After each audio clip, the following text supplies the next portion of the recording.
الحمد لله نحمده ونستعينه ونستغفره ونؤمن به ونتوكل عليه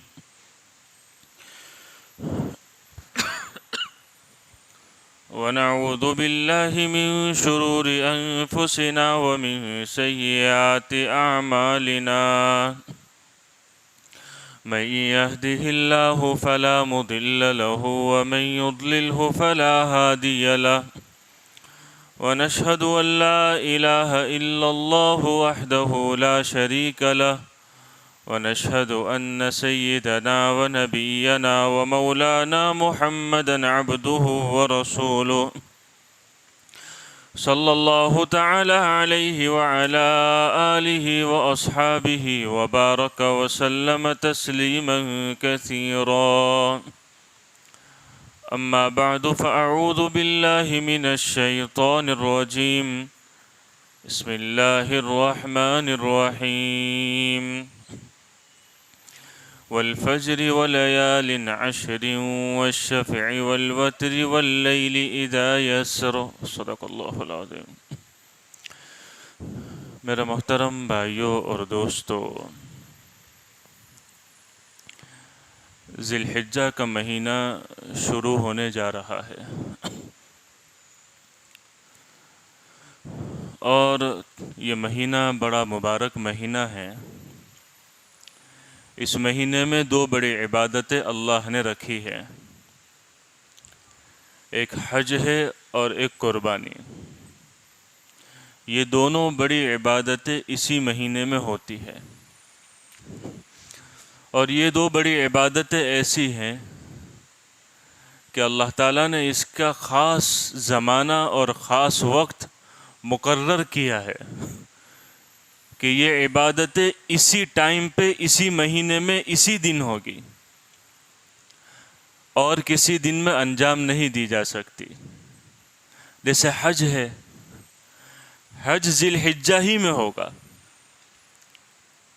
بھائی نماز آپ پورا سال کبھی بھی پڑھ سکتے ہیں، فرض کے علاوہ نفل آپ کبھی بھی پڑھ سکتے، لیکن حج اگر آپ کو نفل بھی کرنا ہے تو بھی وہ انہی دنوں میں کرنا پڑے گا۔ قربانی کے اللہ نے 3 دن رکھے ہیں، 10، 11، 12 ذی الحجہ۔ کوئی آدمی قربانی نفلی کرنا کیوں نہ چاہے، لیکن اس کے دن یہی 3 دن ہے، یہ 3 دن میں کرے گا تو ہی قربانی کا ثواب ملے گا۔ اس کے علاوہ ان 3 دنوں کے علاوہ پورا سال جتنے جانور ذبح کر لے اللہ کے نام پر، لیکن قربانی کا اجر و ثواب نہیں ملے گا۔ اس لیے یہ مہینہ بڑا خاص ہے۔ قرآن کریم میں اللہ تعالیٰ نے ان 10 راتوں کی قسم کھائی ہے، والفجر ولیال عشر والشفع والوتر۔ قسم ہے صبح کی، صبح جو عید کے دن کی صبح ہوتی ہے، عید الاضحیٰ کی صبح، بقرعید کی صبح، ولیال عشر، اور قسم ہے 10 راتوں کی۔ اللہ تعالیٰ کسی چیز کی قسم کھاتا ہے تو وہ قسم اس لیے نہیں کھاتا کہ سامنے والے کو یقین دلایا جاوے۔ میں اور آپ جب قسم کھاتے ہیں تو اس لیے کھاتے ہیں کہ سامنے والا ہماری بات کو قبول کر لے۔ اللہ تعالیٰ جب کسی چیز کی قسم کھاتا ہے تو وہ بات اور وہ چیز کی اہمیت بتلانا مقصود ہوتا ہے کہ دیکھو میں جس چیز کی قسم کھا رہا ہوں وہ کوئی معمولی نہیں ہے، وہ بہت بڑی ہے۔ وہ عید کے دن کی صبح بہت بڑی ہے۔ یہ 10 راتیں جو ہیں، پہلی ذی الحجہ سے لے کر 10ویں ذی الحجہ تک، یہ 10 راتیں بڑی راتیں ہیں۔ ہر رات اس میں بڑی رات ہے، کوئی بھی اس میں معمولی رات نہیں ہے، ہر رات بڑی رات ہے، اس لیے اس کی قسم کھائی گئی۔ میں اور آپ بڑی رات کے تلاش کے لیے کتنا رمضان میں محنت کرتے ہیں۔ رمضان کے علاوہ پورا سال بھی اللہ نے ڈھیر ساری بڑی بڑی راتیں رکھی ہیں، جو آج رات سے، اگر آج چاند ہو گیا انشاءاللہ تو آج رات سے شروع ہونے والی ہے۔ یہ 10 راتیں بڑی مبارک راتیں ہیں۔ میں اور آپ نے رمضان کے بعد اگر تہجد کا اہتمام نہیں کیا ہے تو اب ان 10 راتوں میں کریں۔ میں نے اور آپ نے رمضان کے بعد اگر قرآن پاک کی تلاوت کا راتوں میں جاگ کر اہتمام نہیں کیا ہے تو ان 10 راتوں میں کرے۔ اللہ تعالیٰ نے اس 10 رات کی خصوصی فضیلت بیان فرمائی ہے۔ نبی کریم صلی اللہ علیہ وسلم نے یہاں تک ارشاد فرمایا کہ اللہ کو ان 10 دنوں میں نیک عمل جتنا پسند ہے اتنا کوئی اور دن میں نہیں ہے۔ اللہ کو ان 10 دنوں میں نیک عمل بڑے پسند ہے۔ آپ پورا سال قرآن پڑھو، ان 10 دنوں میں پڑھو، اللہ کو وہ پسند ہے۔ آپ پورا سال جتنی نمازیں پڑھو ان 10 دنوں میں پڑھو، اس کے مقابلے میں یہ 10 دن کی نمازیں آپ کی اللہ کو پسند ہے۔ آپ جتنا خرچ کرو ان 10 دنوں میں کرو گے، اللہ کو وہ زیادہ پسند ہے۔ ہاں، کہ اللہ کے نبی صلی اللہ علیہ وسلم فرما رہے ہیں کہ ان 10 دنوں میں اللہ کو نیک عمل جتنا پسند ہے اتنا کوئی اور دن میں نہیں ہے۔ بڑے مبارک دن ہیں یہ 10۔ میں اور آپ رمضان کو بڑا سمجھتے ہیں کہ رمضان آ گیا ہے، بڑے دن ہیں، بڑی راتیں ہیں، چلو اس میں کچھ عبادت کریں گے، گناہوں سے بچنے کا اہتمام کریں گے۔ لیکن رمضان کے علاوہ دوسرے بھی دن اللہ وقتاً فوقتاً لاتا رہتا ہے۔ 2 مہینے گزر گئے رمضان کو، اب اللہ پھر 10 دن لا رہا ہے کہ میرے بندو رمضان کے بعد تم نے کچھ عبادتوں سے چھٹی کر لی، تم نے کچھ قرآن کریم کی تلاوتوں سے چھٹی کر لی، تم نے رات کی تہجد سے چھٹی کر لی، تم نے نفلوں سے چھٹی کر لی۔ اب 2 مہینوں کے بعد پھر ہم تم کو 10 دن دے رہے ہیں، ان 10 دنوں میں پھر واپس آ جاؤ۔ یہ 10 دن بڑے ہیں، یہ معمولی نہیں ہے۔ اللہ نے ان 10 دنوں کی قسم کھائی ہے، ان 10 راتوں کی قسم کھائی ہے، اور نبی کریم صلی اللہ علیہ وسلم فرما رہے ہیں کہ اللہ کو ان 10 دنوں میں نیک عمل اتنا پسند ہے جتنا کوئی اور دن میں نہیں ہے۔ یہاں تک آپ نے فرمایا کہ اس دن میں ان 9 دن، کیونکہ 10ویں عید کا دن ہے، اس میں روزہ نہیں ہے، 9 پہلی سے لے کر 9، ان 9 دنوں میں ایک دن کا روزہ آپ نے فرمایا 1 سال کے روزوں کے برابر ہے۔ ایک دن کا روزہ 9 دنوں میں 1 سال کے روزے کے برابر ہے۔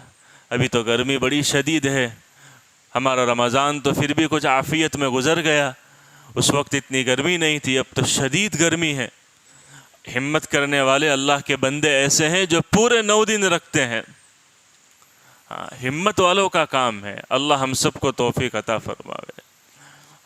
تو یہ ایک دن کا روزہ 1 سال کے روزوں کے برابر ہے۔ اور آپ فرما رہے ہیں کہ 1 رات کی عبادت کا ثواب، ان 10 راتوں میں 1 رات کی عبادت کا ثواب لیلۃ القدر کی عبادت کے برابر ہے۔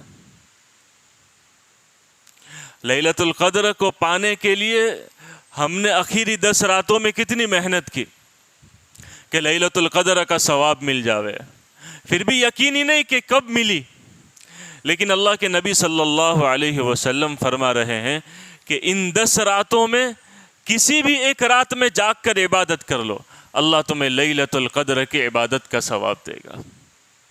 1 رات کا اتنا بڑا ثواب بیان فرمایا۔ میں اور آپ ان 10 دنوں کو بڑے سرسری گزار دیتے ہیں، ان 10 دنوں میں بھی کچھ اہتمام کرنا چاہیے، تھوڑی بہت نفلوں کی زیادتی کر لے، تھوڑی بہت قرآن کریم کی تلاوت کی زیادتی کر لے، تھوڑا بہت ذکر و اذکار کی زیادتی کر لے، گناہوں سے اپنے آپ کو بچا لے۔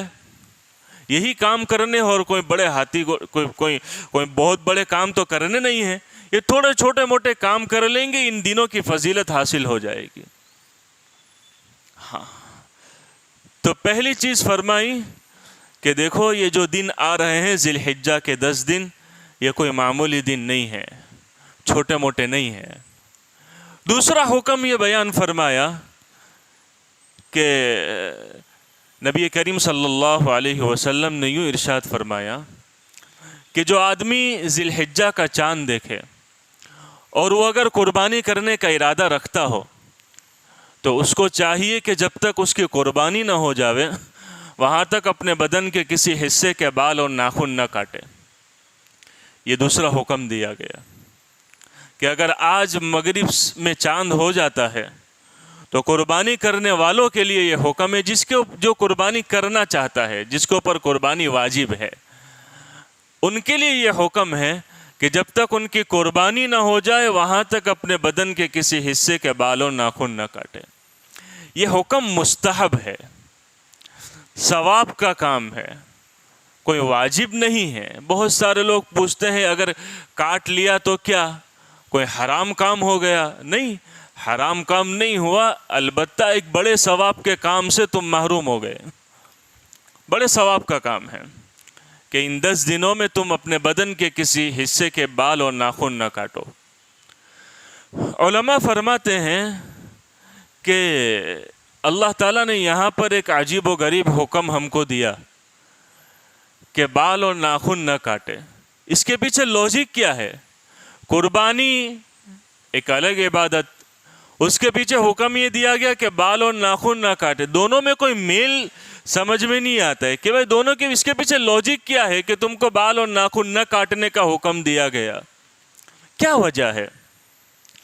علماء نے اپنے صوابدید اور اپنے اجتہاد سے یہ مطلب بیان کیا ہے کہ در حقیقت اللہ تعالیٰ مجھے اور آپ کو حاجیوں کی عبادت اور حاجیوں کے ثواب میں حصہ لگانا چاہتا ہے۔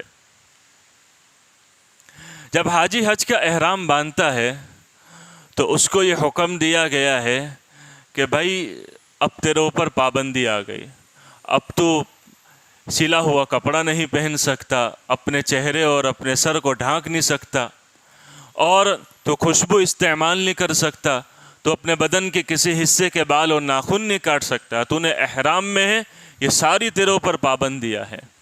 جب تک تیرا احرام نہ کھل جائے یہ پابندیاں تیرے اوپر برابر رہے گی۔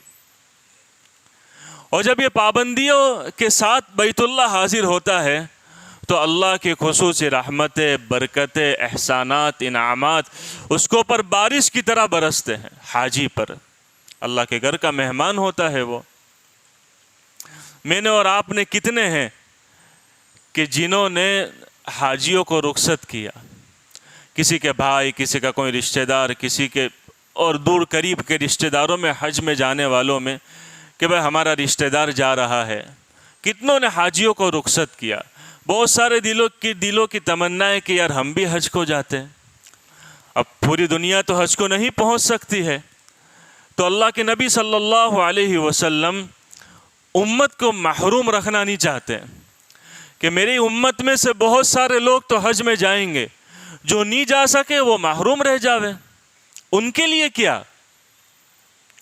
جو وہاں پہنچ گئے ان کے لیے تو ڈھیر ساری انعامات اور برکتیں، رحمتیں، سب کچھ ہے۔ جو اپنے گھر پر رہ گئے ان کے لیے کیا ہے؟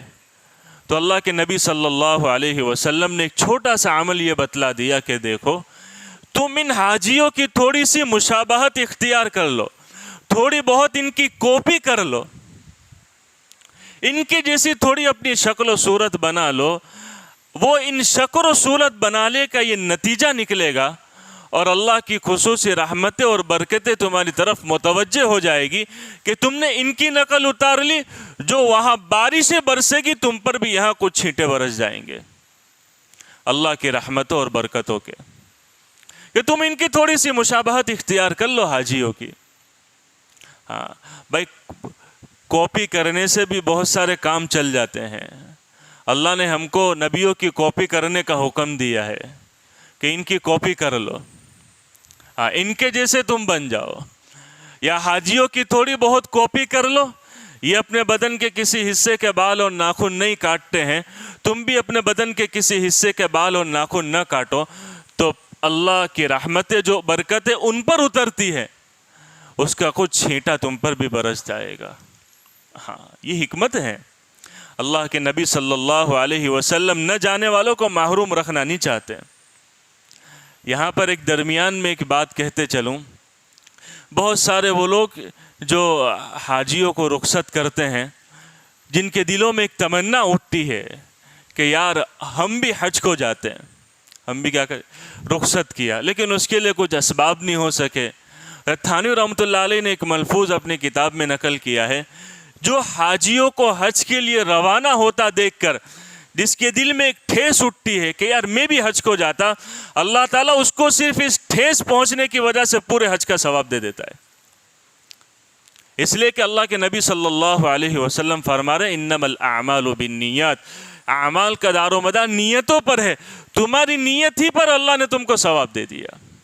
تمہارے دل میں جو اندر ایک ٹھیس پہنچی ہے جس کی اللہ کے یہاں بڑی قدر ہے. میرے بندے کے دل کی تمنا تھی حاجی کے حج کو روانہ ہونے کو دیکھ کر اس کے اندر ایک جذبات اٹھے ہیں کہ یار میں بھی چلا جاتا تو کتنا اچھا ہوتا, میرے لیے بھی ایسے اسباب ہو جاتے, میرے لیے بھی سارے راستے ہموار ہو جاتے کہ میں بھی حج کو روانہ ہو جاتا. بس یہ اس کے جذبات تھے, اللہ اسی جذبات پر اس کو پورے حج کا ثواب دے دے گا. تو خیر دوسرا حکم یہ دیا گیا کہ ان 10 دنوں میں اپنے بدن کے کسی حصے کے بال اور ناخن نہ کاٹے جب تک تمہاری قربانی نہ ہو جاوے. تیسرا حکم دیا گیا ہے کہ جب 9 ذی الحجہ ہو, عرفہ کا دن ہو, تب کی صبح سے لے کر 13 کی عصر تک تکبیر تشریق پڑھنا یہ واجب ہے. تکبیر تشریق, اللہ اکبر اللہ اکبر لا الہ الا اللہ واللہ اکبر اللہ اکبر وللہ الحمد. یہ ہر فرض نماز کے بعد پڑھنا یہ واجب ہے. عرفہ کے دن سے یعنی 9ویں ذی الحجہ سے لے کر 13ویں ذی الحجہ کی عصر تک. اگر نماز والا جماعت کے ساتھ نماز پڑھتا ہے تو اس کو یاد آ جاتا ہے کیونکہ ساتھ میں لوگ پڑھتے ہیں. بلند آواز سے پڑھنا یہ واجب ہے, تھوڑی بہت بلند آواز سے, نہ اتنی پست کہ بازو والے کو بھی اپنی آواز نہ آوے, نہ اتنی بلند کہ شور ہو جاوے, چلانا ہو جاوے. درمیانی متوسط آواز سے پڑھنا یہ واجب ہے. ہاں, اور اگر آدمی اپنی اکیلے پڑھ رہا ہے, کبھی جماعت چلی گئی تو پھر اس کو یاد کر کے پڑھ لے. اگر اس وقت یاد نہیں تو جب یاد آ جائے اپنی تکبیر تشریق کو پورا کر لے. یہ تو واجب ہے. لیکن آگے کی ایک بڑی بات, صحابہ اکرام کے معمول میں یہ بات ملتی ہے کہ صحابہ اکرام جو ہے وہ ان تکبیر تشریق کو صرف فرض نمازوں کے بعد نہیں پڑھتے تھے. میں اور آپ جو ہے تکبیر تشریق کو صرف فرض نمازوں کے بعد پڑھتے ہیں. صحابہ اکرام کا معمول, عبداللہ ابن عمر رضی اللہ عنہما کا یہ معمول نقل کیا گیا ہے کہ آپ ان 10 دنوں میں جب تک, اور اس میں جو تکبیر تشریق کے ایام ہیں اس میں آپ بازار جاتے, بازار جا کر زور زور سے تکبیر پڑھتے, اور ان کو دیکھ کر لوگ بھی تکبیر پڑھنا شروع کر دیتے. دوسرے صحابہ اکرام کا عمل نقل کیا گیا ہے کہ ایک صحابی ہے, وہ اپنے گھر میں داخل ہوتے تو تکبیر پڑھتے, اپنے گھر سے باہر نکلتے تو تکبیر پڑھتے, کسی سے ملاقات کرتے تو تکبیر پڑھتے. کہتے ہیں کہ یہ زمانہ تکبیر کا ہے. اللہ تعالیٰ نے فرمایا لِيَذْكُرُوا اسْمَ اللَّهِ فِي أَيَّامٍ مَّعْلُومَاتٍ, یہ جو دن ہے وہ تکبیر کے دن ہے, اس میں زیادہ سے زیادہ تکبیر پڑھو. اور ایک خاص سنت تو میں نے اور آپ نے ترک ہی کر دی ہے تکبیر کے, کہ عید الاضحیٰ میں عید کے دن عید کی نماز کے لیے جب نکلے اس موقع پر حکم یہ ہے کہ متوسط آواز سے تکبیر پڑھتے ہوئے مسجد کی طرف جائے, عیدگاہ کی طرف جاوے. یہ سنت تو میرے اور آپ کے دل و دماغ سے بالکل محو ہو گئی ہے, اور اس سنت کو چھوڑ دیا ہے. یہ بھی بڑی سنت ہے عید کے دن کی. یہ صرف تکبیر ان فرض نمازوں کے بعد تک نہیں ہے کہ آپ نے فرض نماز کے بعد پڑھ لیا, وہ تو واجب ہے ہر مرد اور ہر عورت پر, اس کو پڑھنا تو ضروری ہے. لیکن اس کے علاوہ بھی ان دوسرے موقع پر ہر نفل نماز کے بعد بھی صحابہ اکرام سے پڑھنا ثابت ہے, ہر سنت کے بعد, ہر نفل کے بعد. اور اس کے علاوہ گھر میں داخل ہوتے تو پڑھتے, باہر نکلتے تو پڑھتے, دوسرے مختلف موقع پر پڑھتے. یہ زمانہ تکبیر کا ہے. زیادہ سے زیادہ ان دنوں میں تکبیر پڑھی جاوے, اللہ اکبر اللہ اکبر لا الہ الا اللہ واللہ اکبر اللہ اکبر وللہ الحمد. ہاں, تو تیسرا حکم یہ دیا گیا ہے تکبیر کا. اور چوتھا سب سے بڑا حکم دیا گیا ہے وہ ہے قربانی کا. قربانی, دل کھول کے قربانی کرے. میرے اور آپ کے یہاں اگر شادی ہوتی ہے تو کہیں سے بھی پیسہ نکل جاتا ہے, کہیں سے بھی پیسوں کا سیٹنگ ہو جاتا ہے. لیکن اللہ کے نام پر 15 20 25 ہزار لگانے آتے ہیں تو بڑی جان پر آ جاتا ہے. اللہ کے نام پر جتنا دل کھول کر لگایا جائے گا اتنا اللہ کی طرف سے وعدے ہیں. دنیا پر لگ رہا ہے, موبائل بڑے بڑے ہم استعمال کر رہے ہیں, ہمارے پاس گاڑیاں بڑی ہے, گھر پہ گاڑیاں ہیں, بائک ہے, سارا سب کچھ ہے. لیکن قربانی کا جب کرنے کا موقع آتا ہے تو مجھے اور آپ کو مارکیٹ کی مندی نظر آ جاتی ہے. کہ ابھی تو پیمنٹ وہاں چکانا ہے، یہاں دینا ہے، وہ کرنا ہے، یہ قرضہ ہے، لیکن اگر وہی اپنی لائف سٹائل دیکھو تو اس میں کوئی کمی نہیں ہے، وہ سب کچھ برابر ہے۔ جہاں اللہ کے نام پر خرچ کرنے کا موقع ہے وہاں سب پھر یہ ساری چیزیں نظر آ جاتی ہے۔ اللہ کے نبی صلی اللہ علیہ وسلم فرما رہے ایک بال کے برابر اللہ ایک نیکی دیتا ہے، اور اس دن اللہ کو جتنا یہ عمل پسند ہے قربانی کا، اللہ کے نام پر جانور ذبح کرنے کا کوئی عمل نہیں ہے، اور ایک خون کا قطرہ نیچے زمین پر گرتا ہے اللہ تمہارے لیے مغفرت کا سامان کر دیتے ہیں۔ ہاں، یہ بڑا عمل ہے قربانی کا، اللہ کے نبی صلی اللہ علیہ وسلم نے اس کا خصوصی اہتمام کیا ہے۔ اس لیے میرے محترم عزیز اور دوستو، یہ 4 میں نے بڑے بڑے کام ان 10 دنوں کے بتلائے۔ پہلا، ہر دن کا روزہ، ہر رات کی عبادت، اپنے بال اور بدن کے کسی حصے کا ناخن نہ کاٹے، تکبیر تشریق اور قربانی۔ اللہ تعالیٰ ہم سب کو عمل کی توفیق عطا فرمائے۔